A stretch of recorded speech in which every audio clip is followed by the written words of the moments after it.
Okay, good afternoon, everyone. First of all, I would like to thank the organizers, especially Dr. Usha and DST, Dr. Vanna Singh, for giving me this opportunity to come and share some of the work which we have done. And I would also like to thank the audience for being here. And this is the last talk of the day. So what I'm going to talk about is on human papilloma virus and cervical cancer. Now, since this is a Women's Science Congress, so I thought I would concentrate on a woman-associated cancer as such. And this is one of the most prevalent cancer. Generally, cancer comes very silently. So we say cancer is a disease which does not knock before it enters the body as such. And you must have all read about the story of Red Riding Hood and the wolf as such. So cancer is like the wolf which comes in the garb of a sheep and slowly and steadily attacks your body, and before you realize, a patient or a person is already in stage 2 or stage 3 as such here. I thought I'll apprise you about the incidence of cancer both in men and in women. Overall, globally, the incidence of cancer is about 14.1 million persons get affected with cancer globally every year. And out of this, about 8.9 million would be dying of the disease. As far as India is concerned, in men, the most prevalent cancer, that is lung cancer, as you can see it in the blue bars, and majority of these would be dying of the disease. See, the red bar is equal to the blue bar as such. And the second most prevalent cancer in India, that is the oral cancer. This is most of the cancer, I would say about 80-85% is because of environmental factors, because of our lifestyle and so on. So here, this cancer, like oral cancer, this is mainly associated to tobacco, chewing tobacco, smoking tobacco, or even taking betel nut and that supari. As far as the women go, earlier till recently, about 2 years back, cervical cancer was the main prevalent cancer, but now breast cancer has overtaken. Whereas abroad, you will see that breast cancer, this is the most prevalent cancer. So even in India, all these metros, these are catching up with breast cancer here. And I'm essentially going to concentrate on cervical cancer, where we've done a lot of work on this. So the incidence rate of all cancers in India, that's about 92.4 per 1 lakh population. For men, it's about 60 per lakh, and for women, it's slightly lower, that is 33 per 1 lakh population as such. So here you will see, though, here you can see this is nothing else but our national animal. This is the tiger. This, all of y'all are familiar with the BJP symbol, nothing else, the lotus. This is our national flower. And our national bird, that is nothing else but the peacock. When it comes to our national mouth, just see the status of our national mouth, how it looks like. And when it comes to the national cervix, see how the cervix looks like. This is what we see every day in the clinic as such. And HPV, this is nothing else but what we call it as human papilloma virus. This is a virus. We have at least 111 different types of human papilloma virus. We have some what we call it as the high risk types, some what we call it as the low risk types. The low risk types, these are essentially responsible for tumors, but mainly benign tumors. And high risk types, these are the ones which are mainly responsible for the malignant growth as such. And mainly cervical cancer, it is attributed to this beautiful looking virus, which is human papilloma virus, and mainly the high risk types as such. So for the young audience who are not familiar with this, I thought I'll throw in a few slides about what is this HPV. This is nothing else but a double-stranded, non-enveloped DNA virus, which has a very high affinity or association for the epithelial cells. So all the mucosal linings, whether it is of the cervix or whether it is the oral or esophageal, all this virus has an affinity for it, and it gets incorporated there, enters the cells, epithelial cells, uses the host machinery for its own survival and multiplication as such. And the genome or Janampatri of this is divided into three regions, functional regions. One, what we call it as the non-coding region. The other one, what we call it as the early genes, and these constitute about 6 of them. But the most notorious ones, those are E6 and E7, which are responsible for oncogenesis or which are responsible for transformation to take place. The capsid of this virus, it is having two capsid proteins, mainly L1 and L2. And these are the structural proteins of this virus. And I think many of you all in the audience must be familiar that we have the vaccine which has hit the market for against HPV, mainly 16, 18, as well as 6 and 11. And this vaccine, this is essentially a prophylactic vaccine. Okay, so it will protect you against getting HPV infection, but those who are already infected, it will not protect you against that. So this is a virus, about 70% of sexually active individuals, both males and females, would be harboring this virus. Okay, but only about 7 to 10% of the women who are affected with this virus will be developing, say, cervical cancer or vaginal cancer and so on. So what happens to the other rest of them? For the others, the immune system takes care of it, and in majority of the cases, it will disappear on its own. Okay? So even if you have it, no bells to ring as such, the problem will come when the virus persists. So the buzzword here is persistence of HPV virus as such, and then only if it persists for, say, 1 year, 2 years, and so on, that the individual is likely to develop malignant tumors. So what happens once a person gets infected with this human papilloma virus? Like I mentioned, for majority, nothing will happen. The body's immune system will take care of it, and it becomes undetectable in majority of these women. Only about 70 to 10% where the virus persists. And mind you, this is one cancer which gives you a very long window period in which to capture it. So it has a very long latent period. You have pre-malignant lesions, then you have later on gets converted into malignant lesions. So if you have your proper screening programs, we can easily detect it. Not only is this virus responsible for cervical cancer, about majority, I would say 100% association has been seen with cervical cancer, 40% with vulvar cancer, 60 to 90% with vaginal, even anogenital cancers. So even in homosexuals, we see a lot of anal cancers, and because of this virus as such here. And even now, a lot of reports are coming where even, say, oropharyngeal cancer association has been shown, which comes under this head and neck. Penile cancers, generally what we see is warts, and very little would be seen where really malignant lesions. So generally with the low risk types, we see the genital warts, and proper penile cancers would be because of the high risk types. Now this is the incidence which is there for cervical cancer. So this is the second most common cancer in women in developing countries, including India. More than 5 lakh cases are there, and India is contributing about 1,32,000 cases per year.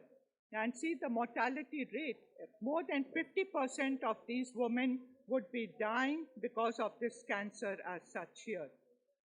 And these are some of the low risk types, just for academic interest. I showed you that you have the low risk types. Low risk types generally lead to benign tumors, and it's the high risk types which are the notorious ones here. And here, this is the one which is, you have a pointer here? What is very important here is this, what I have circled there. It is the endocervical junction. Okay? Mainly this virus, it's a sexually transmitted virus. The males are transmitting this virus to the females.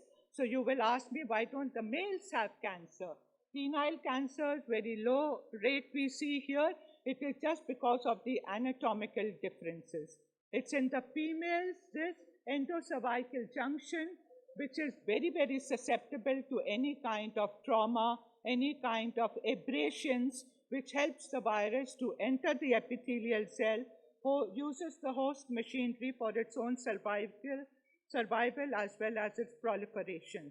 And these are, they say it is necessary but not essential. So you have other risk factors also associated along with this human papilloma virus, and these are some of the risk factors which I have highlighted here. So in India, like socioeconomic, no, don't touch it now, don't touch it. No, I want to put this. No, put it later on, otherwise the whole thing will get disturbed. Where is the, you don't have a pointer in this. Okay, so here you will see that is low socioeconomic. So we see generally they have low folate levels, which is also low folate, low B12 levels. Majority of the population that is vegetarian, and we see a deficiency of these, and then these are more susceptible for developing this. This is a classical example. Since morning we've been talking about women empowerment and so on. This is a classical example of translational research, where we talk from the bench to the bedside. Any kind of research, publications, okay, that's fine, you get it. Finally, we want it applicable to living systems. Whether it is plants, animals, or human beings, we should have application of whatever science we are doing. And Professor Zurhausen from Germany, he got the Nobel Prize in 2008. He was the first person to show that cancer, it is not only because of various chemicals like polycyclic aromatic hydrocarbons, all your environmental factors. He showed it that even viruses can cause cancer. Up till now, they were associated only with other kind of communicable diseases. And I think you all must be familiar, H. pylori, the bacteria responsible for causing stomach cancer. Same way, this notorious but beautiful looking virus, this is the one responsible for so many types of cancer, 100% association with cervical cancer. So he was the first one who put up this, and then in 2008, he got the Nobel Prize for this, because today the vaccines against these high-risk human papilloma viruses are commercially available. In India also, there are 2 vaccines. Both of them are commercially available. So in USA and many counties, they have made it mandatory for giving these vaccines to young girls. I'll just come to the vaccine part as such. And current approaches to prevent HPV infection. So here, especially for our women audience here, I think your role as women is very, very important here. So to spread the message, to be aware about what it is, simple screening tests are available, and what we call it as a pap smear. Just with the help of a brush, we take out a little scrape from this cervix as such, put it on a slide and stain it and see it. And where we see the abnormal cells, we keep a watch on that person, call that person again after 6 months, and if it is still persisting, then we need to watch that person more carefully. And these are some of the screening tests here, like liquid-based cytology, again, based on staining and cytology as such. And we also have, like, kits are available, again, based on your PCR technique, what we call it as HPV diagnostic kits and hybrid capture too. Even we have PCR, and this is that line plot technique. So all these are available in India, and in the labs who are working in this area, I think they all have access for these. And for this is, mind you, there's a difference between a screening test and a diagnostic test. Screening test does not confirm that you have the disease. Okay, it will only say that your chances, his or her chances, are pretty high of getting cervical cancer. But you need to monitor it more carefully. But a diagnostic test, that is a confirmatory test here, and these are the other diagnostic tests here. So be very careful here between the different screening tests. We do it on a very, very large population size as such to see how many of them are really harboring the virus as such, and those where it is persisting, then we need to follow up. So start 3 years after the onset of your sexual debut as such, but not later than 21 years of age.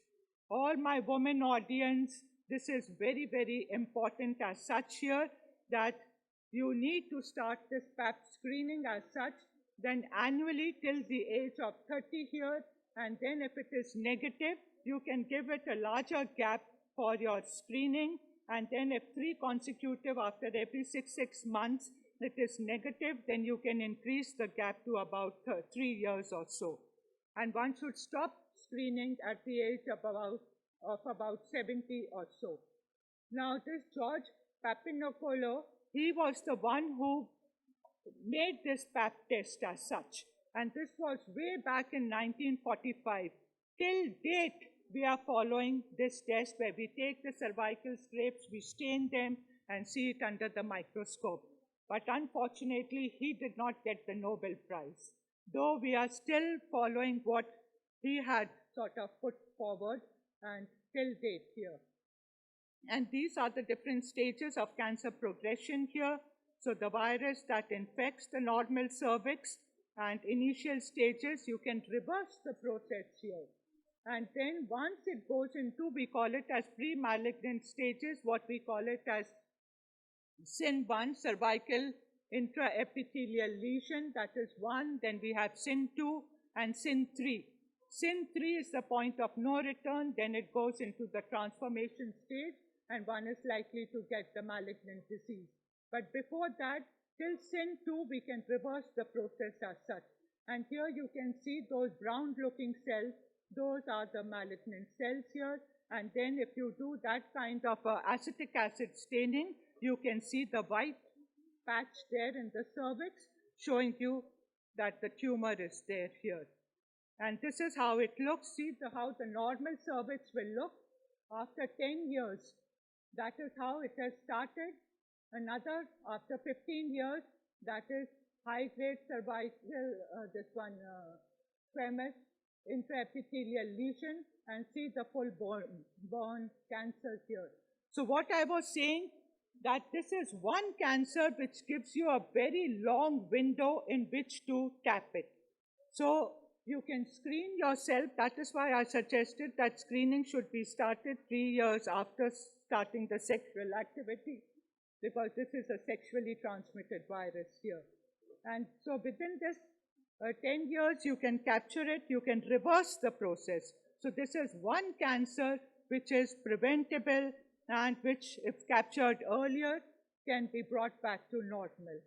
I don't have a pointer to show you here, but this is how the virus, the blue ones, they invade the epithelial cells here, and then they go, and you have it in 2 forms. You can have it as vegetative multiplication, what we call it as episomal form, and the other one where it gets integrated and it uses the host cell machinery for its own multiplication.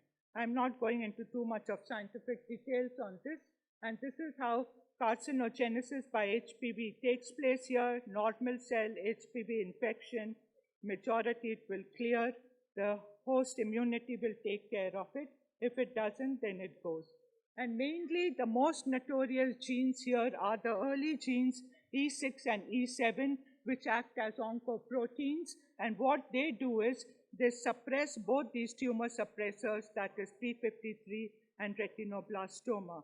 So that is why uh, the cell is not able to undergo apoptosis. As you know, P53 tumor suppressor and pro-apoptotic.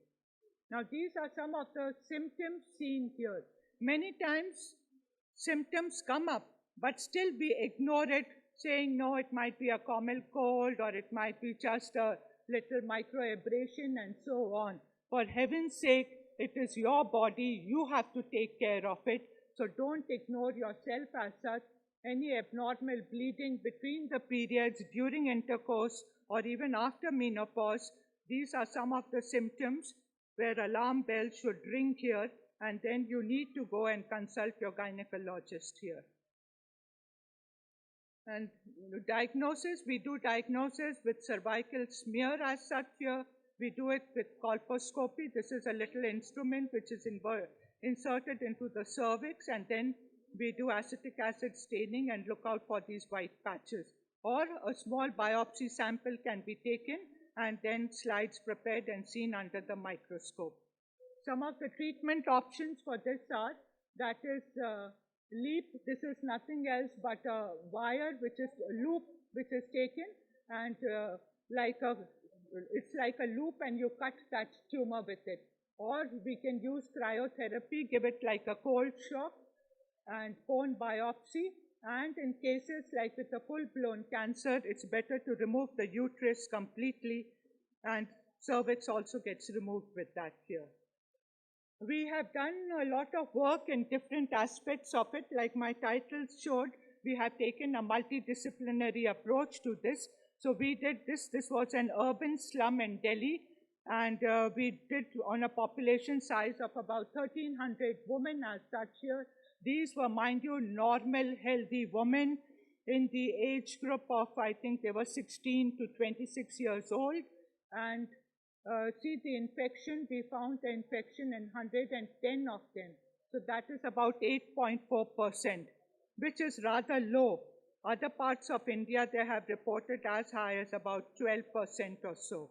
And in this, like reported all over the globe, we detected 20 high-risk types, 11 low-risk types here. And this is just some of the data here. What I want to emphasize here, see that last one. So that is showing one woman infected with 8 different types of virus. That shows having multiple partners. So this is the lifestyle. You can see from here that so many different partners have transmitted so many different types of human papilloma virus to this. Mind you, the vaccine is type specific. The vaccine will act only against 16 and 18 or against 6 and 11, not against the other types. So you are still exposed to developing cancer, even if you have taken the vaccine, and the vaccine, this one, you have a HPV type, which is not in the vaccine as such. So up till now, the 2 vaccines. We also did a region-wise study. I'm not going too much because in interest of time into these scientific details as such, but region-wise distribution of this high-risk type. These were in full-blown cervical cancer here we did, and single and multiple types. As you can see in Calcutta, this was the highest here, and lowest was in Trivandrum. So there is a geographical variation here. I'm skipping these. HPV also has a number of variants. We did some studies. They say HPV is necessary but not sufficient as such. So we looked out for what are the secondary factors which are associated with cervical cancer. And in majority of these, we see that inflammation is associated and free radical generated. That is why I said so low socioeconomical status. You need to have good antioxidants in your diet that you get from different fruits and vegetables. Otherwise, free radical generation takes place, causing inflammation, making the whole environment more susceptible for oncogenesis. And so we looked at folate levels. We also looked at DNA repair genes as such here. And even if there is a difference, decreased DNA repair capacity or abnormalities in DNA methylation, especially of the tumor suppressor genes, these are the persons more susceptible for developing cancer. So I think I'll just skip these and tell you here that it takes about 2 or 3 years for developing this low-grade lesion, and in majority, 80%, the virus will clear up on its own. Only in 20% where it is still there, then also you will see other factors are contributing, that is your various nutritional factors, changes in the genes, and so on. So see, you get a window period total of about anything from 12 to 15 years in which to capture up this virus. Now, we have published all this, and even about the DNA repair genes, all this has been published here. So I'm skipping this. So what we propose that poor folate status, this might contribute to the cancer risk. So supplementation with folate and vitamin B12, this could be a viable non-vaccine approach for prevention of cervical cancer.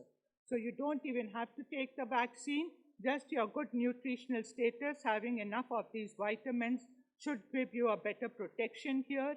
And gene methylation signature, those with pre-malignant and malignant lesions can help identify the group with increased risk, and even looking for DNA repair gene differences, this can also show increased sensitivity here. This is another very important part which I would like to cover, that is HPV vaccination and gender equity. Now here, this is the first vaccine in the world which is gender directed. It's the males who are transmitting this virus, but the vaccine is targeted only for the women, for the girls. Okay? Now, Australia is one country which has taken the lead forward. They are vaccinating their boys also with the same vaccine. So this is where we really need to work, and it is our body, we have to take care of it. And this is just because of, since they don't get it, no vaccine for them. Women, because of anatomical differences, endocervical junction, too many childbirth, microabrasions, virus, it enters, so they get cervical cancer. So in India also, it is only targeted against the women. But Europe also, other countries are following up. So this is where the gender parity comes. Okay, even vaccines. Till date, I think 26, after clean drinking water, vaccines are the one which have controlled your various diseases which are transmitted as such. And this is now one of the vaccines which has been added to the 26 vaccines available in the market. But here you will see that again targeted to the women. And Ian Fraser, he's the Australian scientist who did initial work on this. And he's a billionaire now because of all the rights he's got for this. And Merck has made billions marketing these vaccines, so has Glaxo as such. So in India, we need to, why is it this not moving now? So this vaccine, I think 2 companies are marketing it. This has stopped now. Doesn't move. So all right. No, next one. So these are the 2 vaccines. Even in India, young girls, these vaccines are available in the market. One is by Glaxo, that is your Cervarix. This is only targeted against HPV 16 and 18. Gardasil, that is by Merck, and that is 6 and 11 and 16 and 18. So that is against your penile warts as well as your genital warts, and for various kinds of cancer associated with human papilloma virus. So these are the ones, and here see the dosing profile, 0, 1 month, 6 months. Then for the other one, it is 0, 2 months, 6 months. So here the follow-up, many subjects we lose out because they have to come back for the second dose, for the third dose. In India, we started trials, Bill and Melinda Gates, and then 2 girls, I think in Andhra Pradesh only, they died. So ICMR stopped these vaccine trials. So here again, I think we have to be very, very careful. Lot of clinical trials are going on where these private agencies, CROs, which are doing it. I know of certain cases where one subject is doing 3 trials. What kind of a data do you get from such subject? 3 different trials. He's a guinea pig for 3, getting money. They pay you for those different vaccines and so on. So here one has to be very, very careful here. But I can tell you that these vaccines, they have got very good. We have a follow-up for 10 years, and which has been very, very good. In India, we started different parts of India. We had this, I wasn't associated, but other gynecologists, Dr. Neetha from AIMS was associated with this. So 2 girls died, young girls, after taking the vaccine. They attributed the death to these vaccines, but it had nothing to do with the vaccines. They committed suicide for other reasons rather than the vaccines. So this trial was stopped by Indian Council of Medical Research. So some got 2 doses, some got 3 doses, some got 1 dose, and the trial was stopped. But interestingly, see, this is how science works. Interestingly, when we looked out for the antibodies in those girls as such, the girl who had got 1 dose showed a equally good immune response like a person who had got 3 doses or who got 2 doses. So this showed that even a single dose or 2 doses would be equally effective like a 3 dose. So now you can cut down on the doses if it gives you the same response, and there is loss to follow up because we lose some who don't come back after 6 months. And a very interesting thing they did is that normally these vaccines are targeted abroad, they are targeting for as young as 9-year-old girls. In India, we are targeting it for little older, say 16 to 26 years range as such they are targeting here. So what we propose that the mothers would bring the girls for the vaccination. At the same time, the mothers would be screen free for PAP screening. So both benefited as such. Mothers came to know whether they have the virus or they have low. And mind you, we were able to capture quite a few cervical cancers. The mothers never knew they had it. They just accompanied the daughters to the centers which were giving vaccine. So we have to devise such approaches as such to involve the masses, to bring about awareness, and this is where I need help of women folk like you or scientists like you to bring out awareness between the general population as such. So here the vaccine, this is prophylactic in nature. So what happens to the women who are already infected with cervical or who have cervical cancer? So there's no therapeutic vaccine till date. So we did research on this where we made a chimera which would have both prophylactic effect as well as therapeutic effect. So it would be targeted for both before getting the infection as well as after getting the infection. And this is some of our work which has been published here. So we took the tumor biopsy samples, isolated the DNA, did all the cloning, expressed the protein and so on, did certain animal experiments as such, and this is what we saw, that prophylactic effect was to the tune of 64% and regression was about 47%. So we're still working on this. We need to improve it, and we need to do it on a larger scale if the companies have to take over. This is just from bench. We have to bring it to the bedside as such. And and then we took certain human samples also and we looked out. So these are vaccines. These are generally producing neutralizing antibodies. We looked at the titer of these women who were harboring HPV, and we got very good results here. I'm going to skip all this.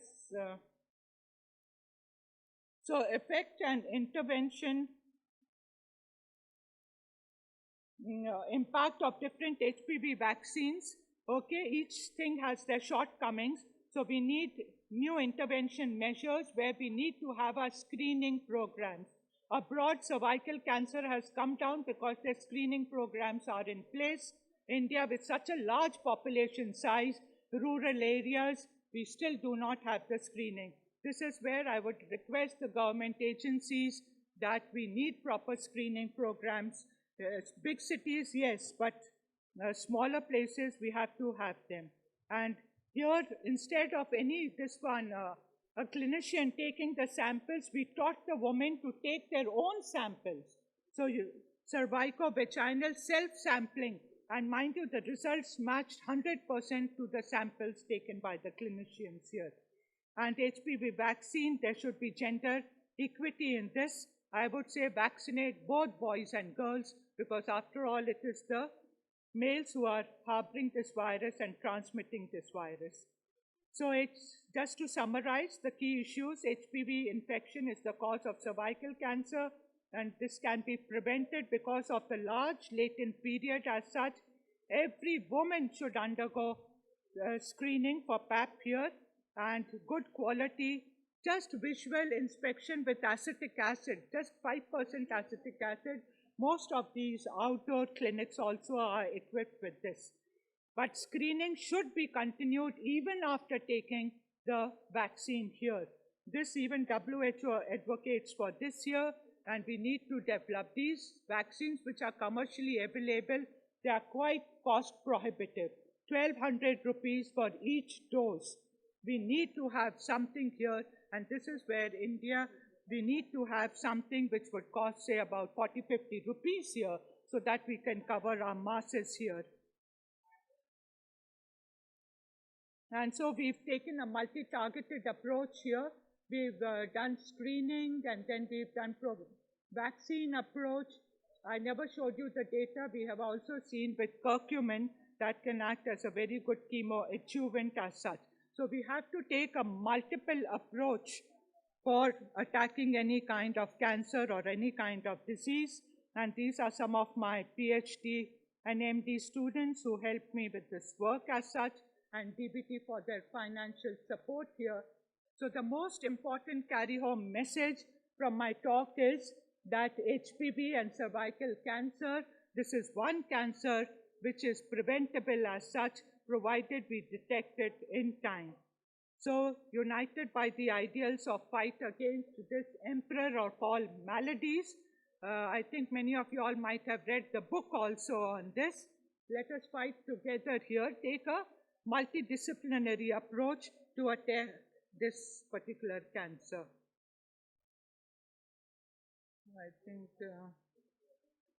I think Dr. Savitri has already told you about DST and all the different programs they are having. I'm looking after WOSA, that is to do with life sciences. And this is one of the schemes. They have 5 different schemes. Okay, and everything is available on the DST, website as such. And in life sciences, this is one where we get the maximum amount of project proposals. Okay, so I would invite you all. There is scope for those, like Dr. Savitri mentioned, MSc students, post-PhD, girls, very young girls, and even till the age of 57, we are still giving them. You can apply multiple times, but your project proposal better be good, then only you'll get the funding for it here. So this is where I feel that women should act as a role model here, and to put forward science even in the health sector, and let us work together for our national needs as such here.